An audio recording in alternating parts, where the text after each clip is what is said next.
Solutions.com. 21st Century Radio is sponsored by Hieronimus and Company. Now more of 21st Century Radio with your host, Dr. Bob Hieronimus.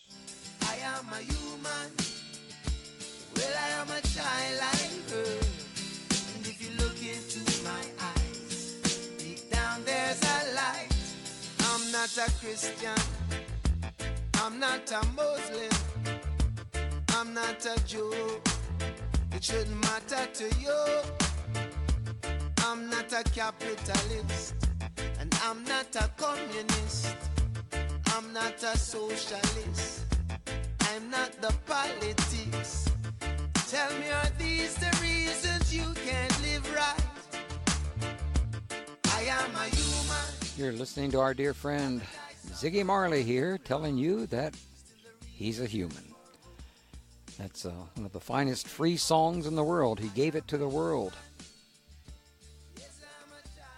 And we look forward to him joining us again on 21st Century Radio.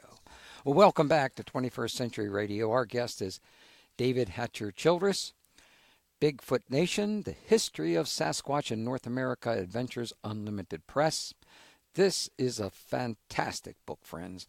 And right now, let me make a deal with you. Here's the deal.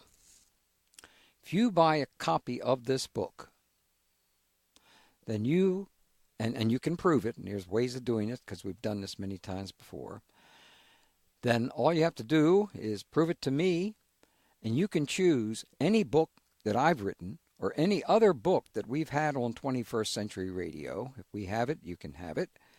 That's how important I think this book is. It's really one of those books that I think we've needed for quite a long time. Are you with us again, David? Yeah, Bob, I'm here. All right. Now, let's move into Chapter 5, about 1950 to 1999, which you say is the heydays. What are the reports like from this time? The heyday of Bigfoot, and that was an article in our magazine, World Explorer, which you mentioned earlier. And we have a lot of cryptozoology stories and Bigfoot news. It comes out 3 times a year. And I call that the heyday years, really starting in the 50s with Jerry Crew finding the footprints and coining the term Bigfoot, the news media jumping on it. And then ultimately, then it was Roger Patterson in the same area where Jerry Crew had originally found the big footprints around his bulldozer. This is the Bluff Creek area of Northern California, right near the Oregon border. And so it was October 20th, 1967, when Roger Patterson, he had a 16-millimeter camera with him. He was with a friend named Bob Gimlin, who's still alive. I just saw him at an Alien Con in Pasadena in July. That was great to see him. He's still out there. Roger Patterson died in the 70s. He took the footage. He's credited with that. He didn't have the copyright for that for some reason. A Canadian guy named Rene Dehinden, he owned the copyright to that footage. But it's the famous footage. They suddenly saw this Bigfoot. It's a female Bigfoot. A lot of people don't realize that. There's been some suggestion that there was a male there and he was actually shot and killed. I don't know if that's the case, but I was told that by somebody once. In the movie footage, and then so all those and the photos are in the book. The female Bigfoot is walking in the daylight through these trees along this creek, and turns, looks at the camera, turns back, keeps walking, and you see her breasts. It's a female. She has a certain way of walking too that's unusual, and her back foot comes up very high to the point where you can actually see the bottom of the foot very clearly. And those are frames in the video that are very important, and I include them in the book because you can really see the bottom of her foot very clearly.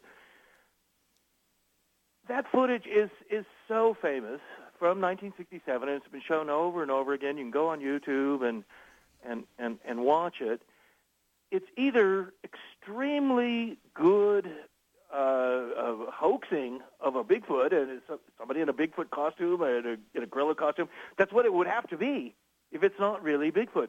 And that's where there is one book that came out. It was called The Hoaxing of Bigfoot, and I have it. I discussed it in the book, and that's where they say that a guy named Bob Hieronimus dressed up in a gorilla suit and went with them to Bluff Creek, California, and he wore the gorilla suit and pretended to be a female Bigfoot. And this is something that I talk about in the book, and we know it's not you, Bob. You're a different Bob Hieronimus. We talked about that earlier. And I don't know, this was a Bob Hieronimus from Washington State, I believe. And back in 1967, I don't know how old you were back then, but we know it's not you. But here was the curious thing, was that they're actually claiming that not only is this an elaborate hoax, but for some reason, these elaborate hoaxsters decided to hoax a female Bigfoot. Now, why would you do that? That just makes your hoax more elaborate and more difficult to do. And Carl Flock and these guys who are writing this book, because it has to be a hoax. I mean, it's either real or it's a hoax. It's not a bear. This is part of the story too, and you get this with Yetis, by the way, Bob. What the naysayers are basically saying about Bigfoot and the many, many claims up in Canada and I would say in areas of Washington and Oregon and Northern California where Bigfoot is so well known that, I mean, people, just general population actually does kind of believe in it. Definitely up in British Columbia and Canada, I would say the majority of Canadians do believe in Bigfoot, Sasquatch. But it has to be either a hoax or it's the real deal. And for all these stories to be hoaxes, it just doesn't make sense. But what they're saying then is is that it's a bear. People are looking at bears, and that's what Reinhard Messner, the famous Austrian mountain climber who solo climbed Mount Everest by himself without oxygen. He's probably the most famous high mountaineer climber in the world. I myself was a technical climber in the Himalayas, and I follow mountaineering, and I've spent a lot of time actually in the Himalayas and in Nepal, Tibet as well. He wrote a book called The Quest for the Yeti, and his book is an interesting one, and I discuss it more in my Yeti book rather than Bigfoot Nation. But in the end, even though he gives us some pretty, I thought, fascinating stories of Yetis that were pretty strange, and I repeat them in my Yeti book, but he concluded in the end that Yetis were bears, and that people were just mistaking a bear, a Himalayan brown bear, that is standing on its two legs and kind of threatening you on the trail or something, for this giant hairy ape man, which is the Yeti, which is what we would call Bigfoot or Sasquatch. So here's the skeptics. They're basically saying, okay, we've got these stories of people who think they've seen a Bigfoot. They've had some kind of encounter with a giant. I mean, this thing's 9 feet tall. It's 10 feet tall. It's covered with hair. It's roaring. It's scaring, everything out of you. But what you're really seeing is a bear. You're seeing a bear that's standing up on its two legs. It's scaring you, and you're just mistaken. You don't know a bear when you see one. And bears do stand on two legs, and they will walk forward you like a man, but they can only do that for a short distance. And as we all know, bears are running around on their forelegs normally. But it's absolutely true that bears stand up on two legs. But the idea that all of these reports of Yetis and Bigfoot and Sasquatch are really mistaken reports of people encountering bears is ridiculous. And I mean, basically what they're saying is that, okay, it's all hoaxes and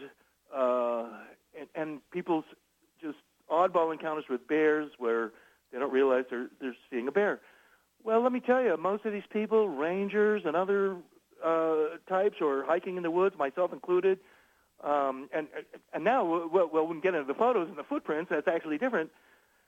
They know a bear when they see one. They know they're not encountering a bear. And in fact, they know it's really some kind of a gorilla. This brings me another point, Bob, to bring up, which is a very good one. People are often ask me a very good question, and it's an extremely reasonable one to ask. They say, well, look, if Bigfoot is really out there and running around and he's eating cattails and he's eating frogs and he's eating geese, they kill deer and they eat them. They eat all kinds of stuff.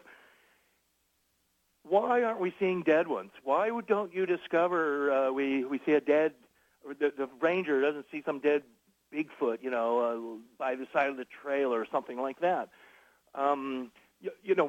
Rangers and stuff like that would encounter them.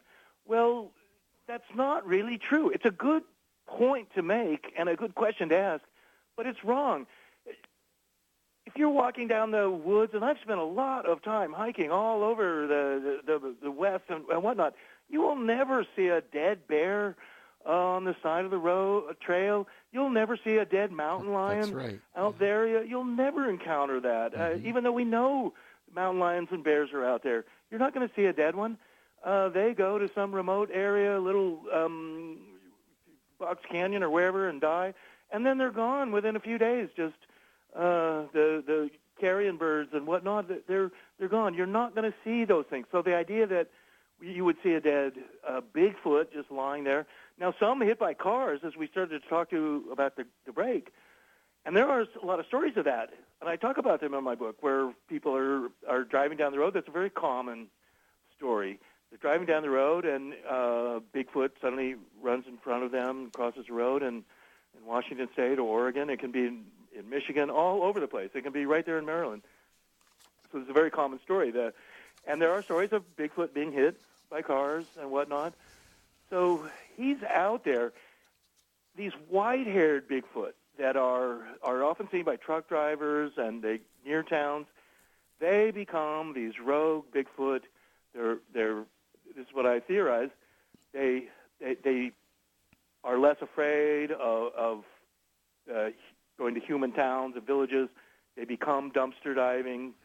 They're heading around highways and truck stops, areas that normal Bigfoot would probably avoid that.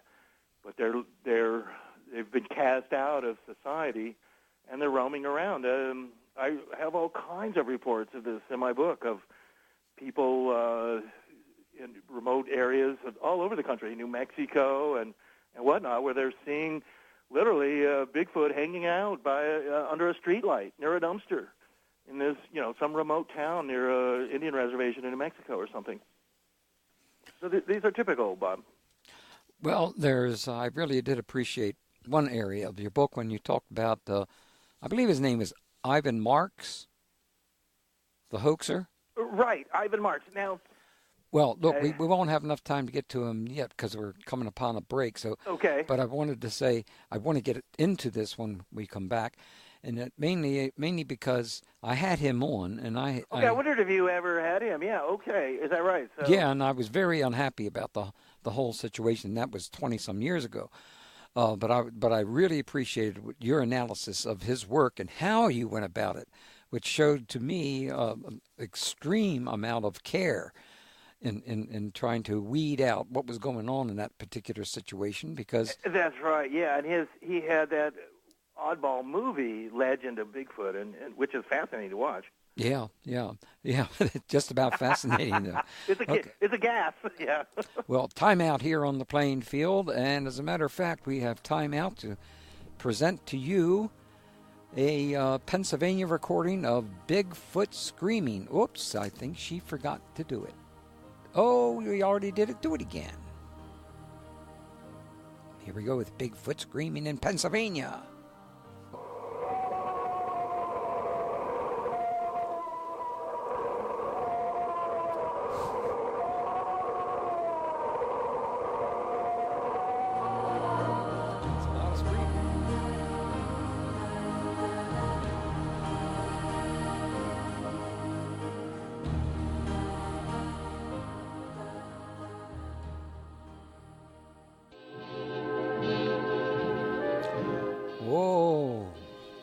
We're slipping back into a previous incarnation here, friends.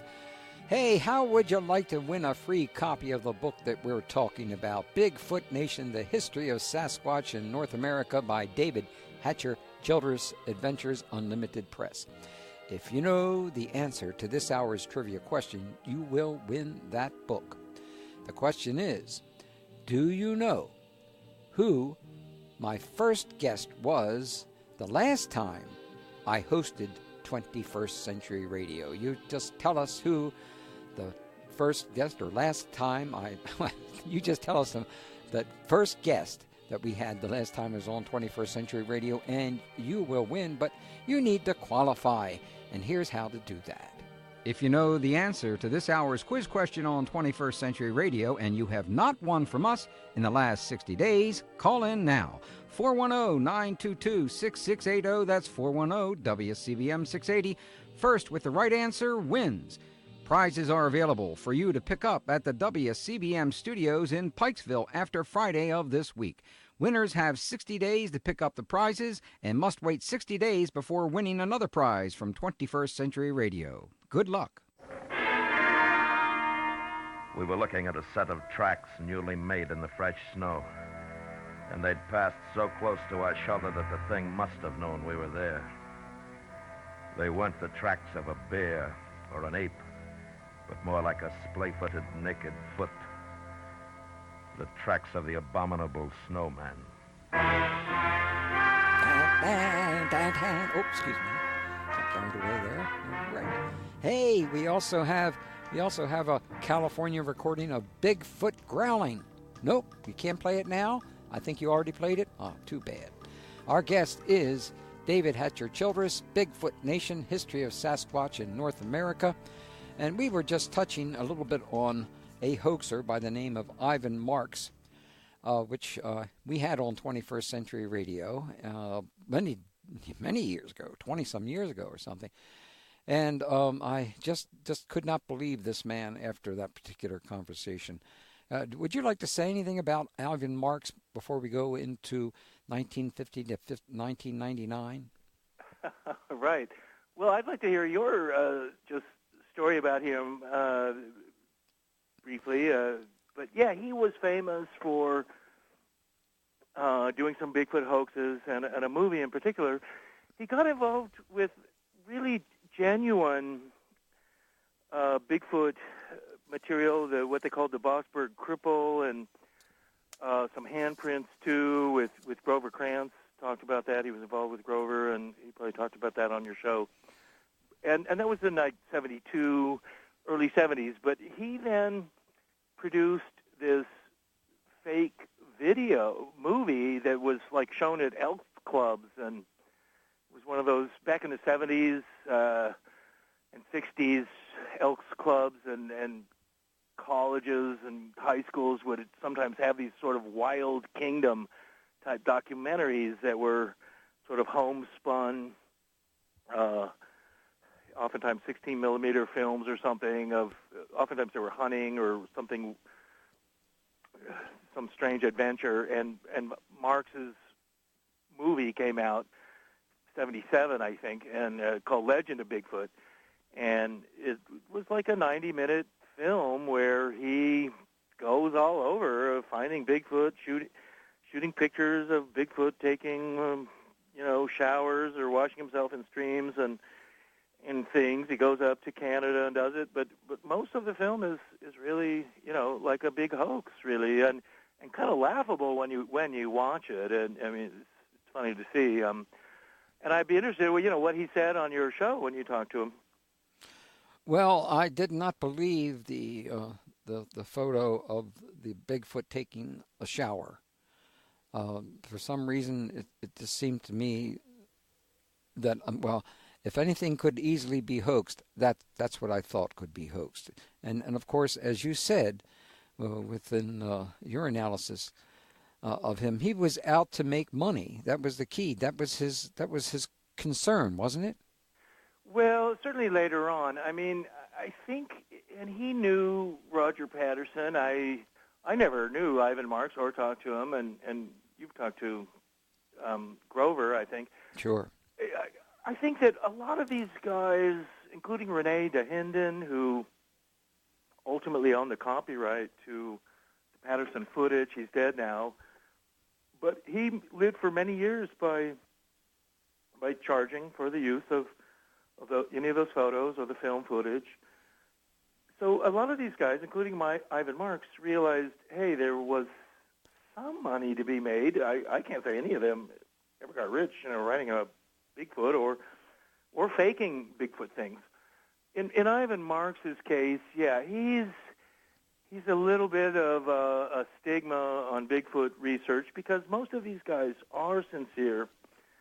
And even Ivan Marks, I believe, was sincere originally, but in the end he was trying to cash in, and he made that film. It's worth watching just as for a few laughs, ultimately. Yeah, I agree, but I just like the way you analyzed it, and from the standpoint as to credibility. You didn't right. You You didn't attack him. You didn't attack him on emotional things and things like that. That's your work is outstanding in the area of credibility. You work towards that, and your reputation is very good.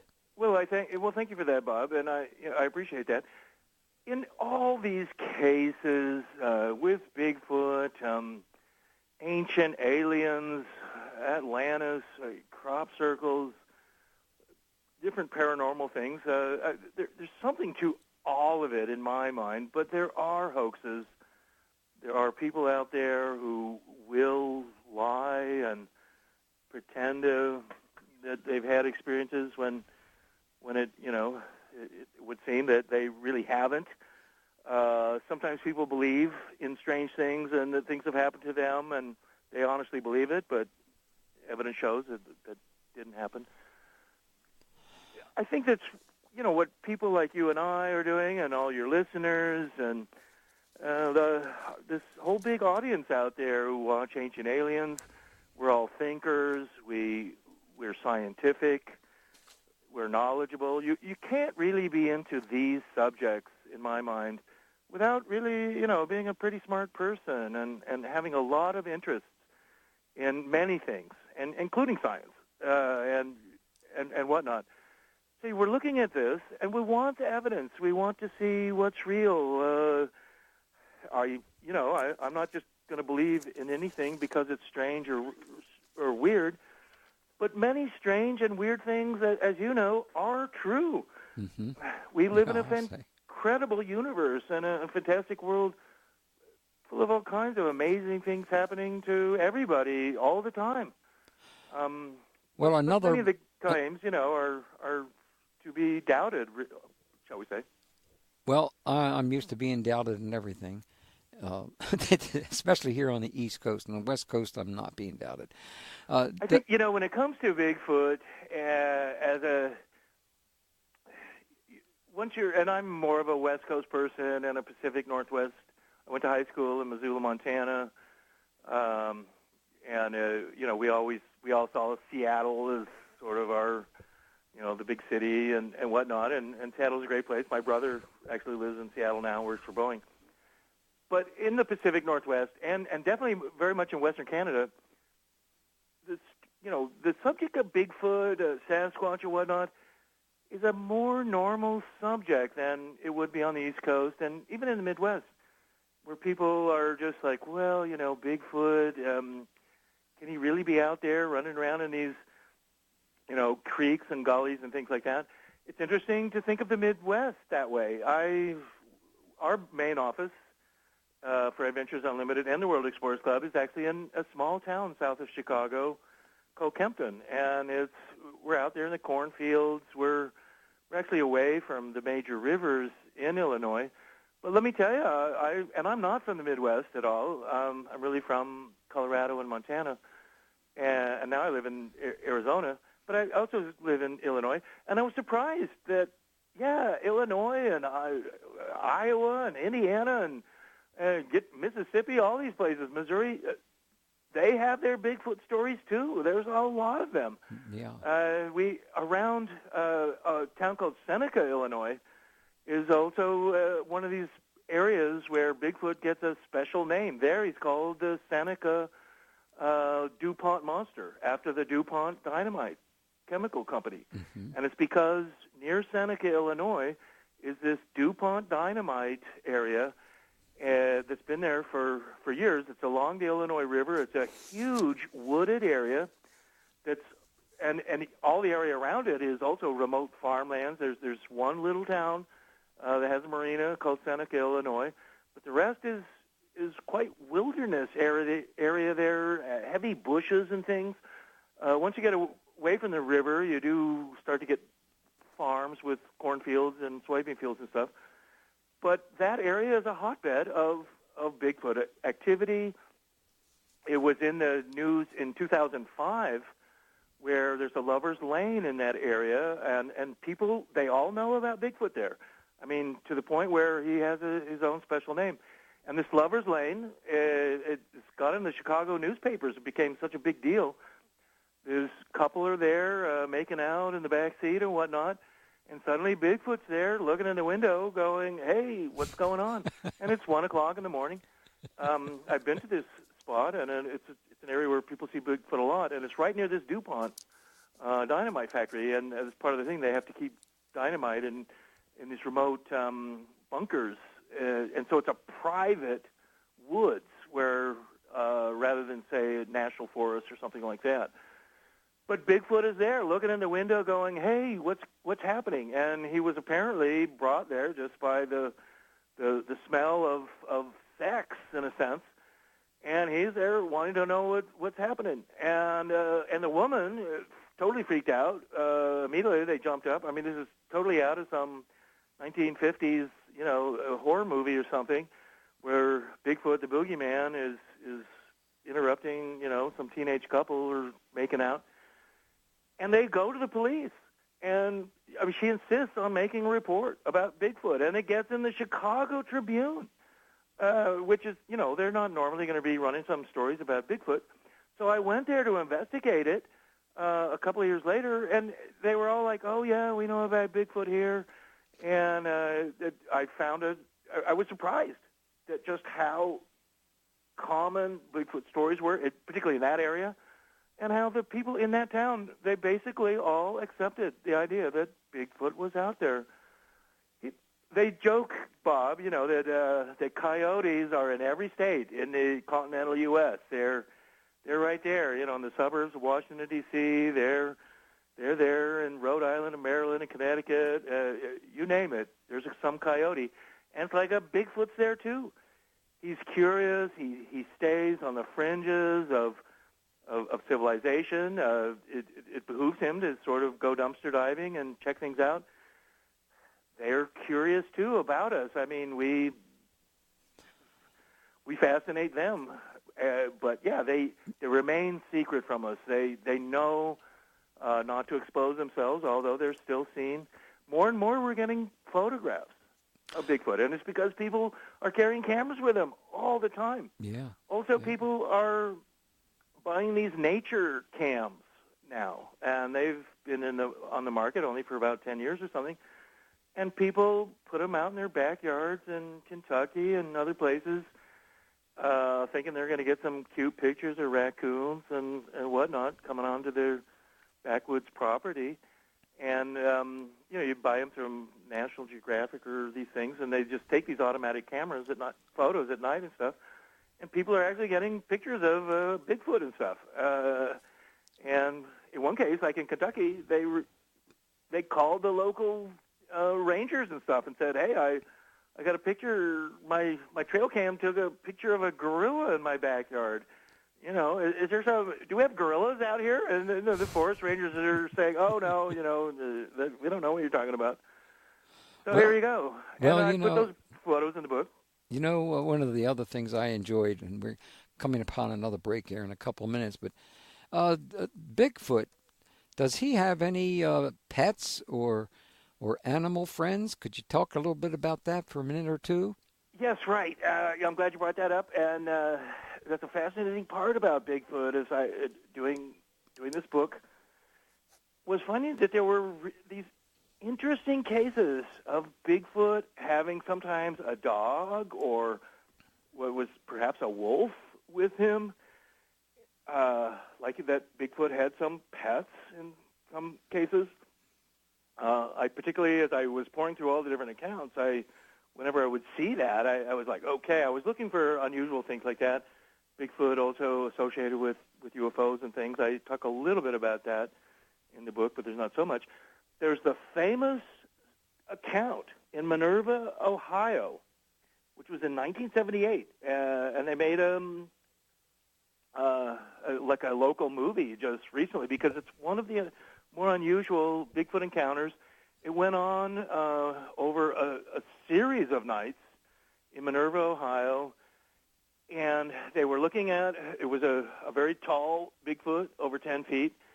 He had been seen, it was a rural community around a bunch of farms, and eventually a bunch of people finally stood and they saw this Bigfoot standing there across this field for them, and just looking at them. You have occasionally, and it's a typical thing, a stare down of a sort. It usually doesn't last too long, of you and Bigfoot, and often across a field or something.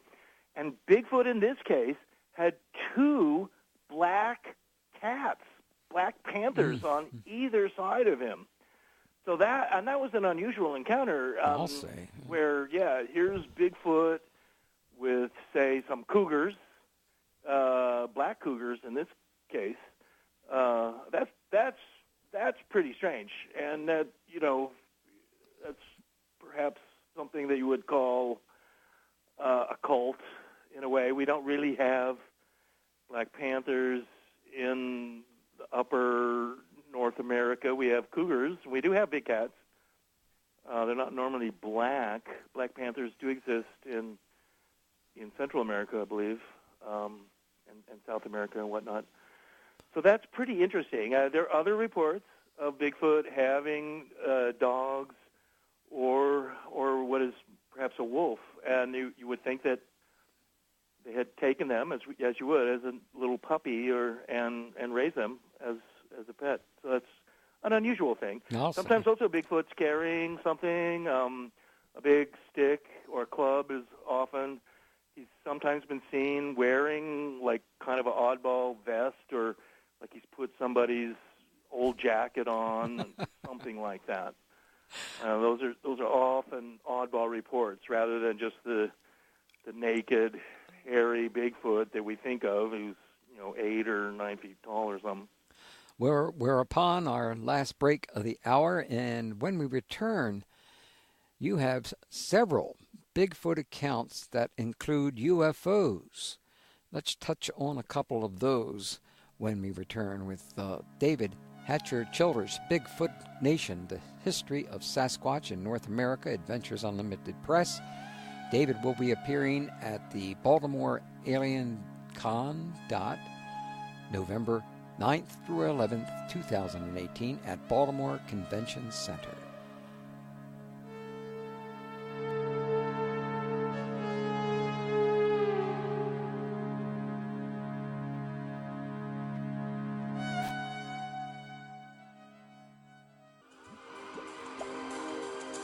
Hi there, this is Lorne Coleman, co-author of Cryptozoology A to Z and the Field Guide to Bigfoot. You're listening to Dr. Bob Hieronimus on 21st Century Radio, one of the funniest guys that I know that looks into some of the best mysteries around. Enjoy. Welcome back to Bigfoot Nation, The History of Sasquatch in North America, Adventures Unlimited Press by David Hatcher Childress. Maybe I'll get this one right. Alien Con features original programming, celebrity appearances, exhibits, exclusive merchandise, fan competitions, and much more. That's www.thealiencon.com. Got it right for the first time in 2 years. Now, indeed, with our guest, there are Bigfoot accounts that include UFOs. For example, on page 153, you review a September 1989 account in, I think it's called Tillamook, Oregon, Could you tell us about that experience? Yeah, sure, Bob. I talk about a few unusual accounts in the book where Bigfoot is seen around UFOs and flying saucers and things. In that story was from September of 1989, near a rural area near Tillamook, Oregon. And the woman, she was with her granddaughter, and she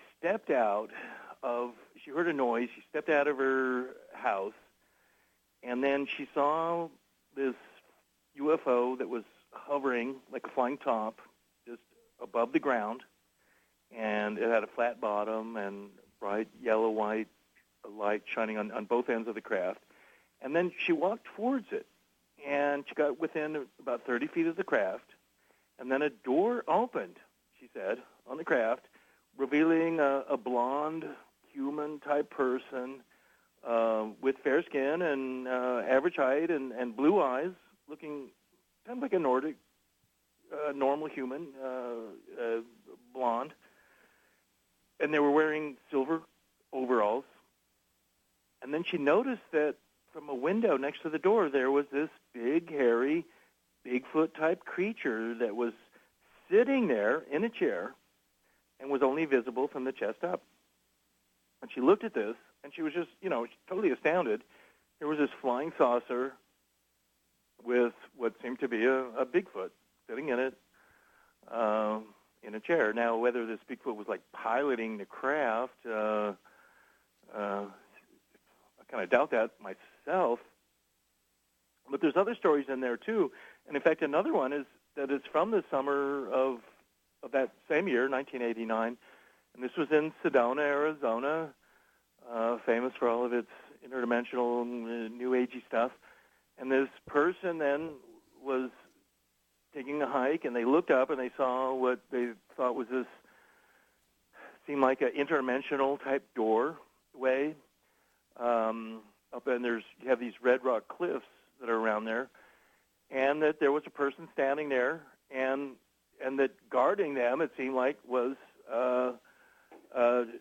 two Bigfoot creatures that were like sitting there and it's standing near this window. Well, they were like 9 foot and kind of standing there, again, almost like bodyguards or something like that.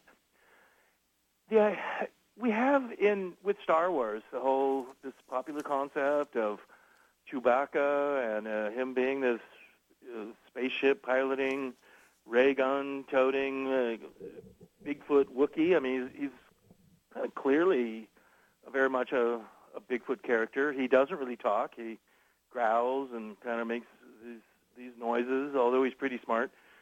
You wonder how smart Bigfoot can really be, and the whole idea that Bigfoot himself is flying saucers through the universe, jumping out with his ray gun, and like in Star Wars, it's a little bit hard for me to quite access. And I wonder if instead it's something like where Bigfoot is some kind of bodyguard, genetically engineered, used to protect people. There's a very strange story that also comes from Mount St. Helens, which is, we talked about this earlier, Mount St. Helens is known to be a heavy concentrated area of Bigfoot activity. When Mount St. Helens blew up in the early 80s, it sent this pyroclastic flow of super hot gases down the mountain, and it set entire forests on fire and instantly incinerated all of these animals, including humans too. But all these bears and deer and whatnot were also instantly incinerated, thousands of animals over a wide area. And certain witnesses claim they saw later the U.S. Army landing at certain parts of Mount St. Helens with helicopters, and that what was happening was that there were all these dead animals who had been instantly incinerated by the pyroclastic flow from the volcanic explosion, and that some of the dead animals were Bigfoot. And people witnessed then the Army taking dead Bigfoot and putting them on helicopters and flying them away. That's an amazing story, and that even someone would like just make that up is pretty fantastic. They're imaginative, but it kind of makes sense. And you would think that something like this did happen. And if that's the case, if the U.S. Army actually had dead Bigfoot, it would, according to this story, that's basically what they had. What would they do with that? Well, they've got the ability to clone Bigfoot. Now we're looking at some Hollywood Halloween horror movie where the U.S. Army is cloning Bigfoot, looking for their super soldier. Bigfoot's, this Bigfoot's got an implant in the back of his brain and some antenna. They've somehow figured out how to control Bigfoot and turn him on and off. He might be a good sergeant of arms to, jump out of flying saucers, first. I don't know. Your show, you've had lots of, interesting guests with some pretty alarming statements and stuff like that. I don't know that this is really the case, what I'm saying right now, but let me tell you, it's quite possible. Well, I've been reading a lot of other research material, and one thing that popped into my hands 20 years ago was a book called The Raw Material. Okay, right, yeah, I'm sort of familiar with those books. Yeah. I am so glad you are. Because everybody else I talk to about this doubts that it even exists. But of course, there's a series of those books. There's like 4 or 5 volumes. Yeah, and they do talk about Bigfoot in those books. Oh yes, basically they come out and say that Bigfoot comes from Mars. Okay, is that what they say in there? Okay, yeah. The Bigfoot's from Mars. That's interesting. Okay. Isn't that something? And but also they load him up with seeds and things, and isn't that part of it? Yeah. Well, also they review a lot about it, what they were created for, and they allegedly were created for. If our DNA goes, then they'll use the DNA of them to continue human-like beings. Now, that's I have no way of being able to attach myself to believing this, but I have enjoyed other aspects of what the raw material talk about, and then I've found is substantially correct. But this is an area that is very peculiar because so much right now is going on the internet, and I'm sure you're well aware of what's happening in regards to Mars from the standpoint of not only thinking about our returning to it, but the fact that there have been suggestions going all the way back to 1962 when we discussed this particular project dealing. It was actually something from England. I'm trying to remember the name of it, but it's not coming right now. And that basically indicated or suggested that we arrived on Mars in 1962, and one of the first things they saw, and there was a movie called Alternative 3. And we had, obviously, I've seen it a number of times. I'm sure you have too. Yeah, I've seen that. And of course, in that movie, it shows one little segment in which they are looking out at Mars and they see a creature, a small creature, moving along under the ground. So then they claim that there is life on Mars, allegedly. They're like some worms or something, big Martian worms under the surface, if I remember correctly. Yes, that's correct. And also, what are some of the? If you go up to the internet right now, you got to be really careful up there. But there are photographs and films that are going on all the time in regards to Mars, showing you things that are on Mars. Now, have you seen any of those? Well, of course, and I think the idea that Bigfoot is from Mars is a curious one. Most people would think that Mars did hold life in the past, but it's more of a desert planet and has been drying up, and that life on Mars is probably, is struggling, but there's still life on Mars. That Bigfoot is from Mars, I would say, it would be from a Mars of the ancient past that was quite different from today. For certain. And yes. we know that, anyway, Bigfoot stories go back hundreds of years, for sure. There's no question about that. What's been the most surprising thing to you in regards to all this research on Bigfoot, Sasquatch, etc.? Well, I think what's interesting is that Bigfoot really is everywhere. He tries to keep out of the limelight as much as he can, but he's reported constantly, monthly, weekly. Now, because of the internet and smartphones, and everyone's carrying a camera, and we're all reporters now, and we've all got our own web pages, and I think people aren't so much afraid to say that they've seen Bigfoot or that something weird happened to them. In the past, that was more of a factor where people didn't want to seem gullible or seem weird, and people are more open to the idea that, I had this strange experience. I saw Bigfoot, the other night. Well, we about out of time right here. I want to thank you, David, for joining us again, and hope you can come on our show again the next time. Next book you come out with, Bigfoot Nation, The History of Sasquatch in North America. Get a copy. Get a couple of copies. You'll love it.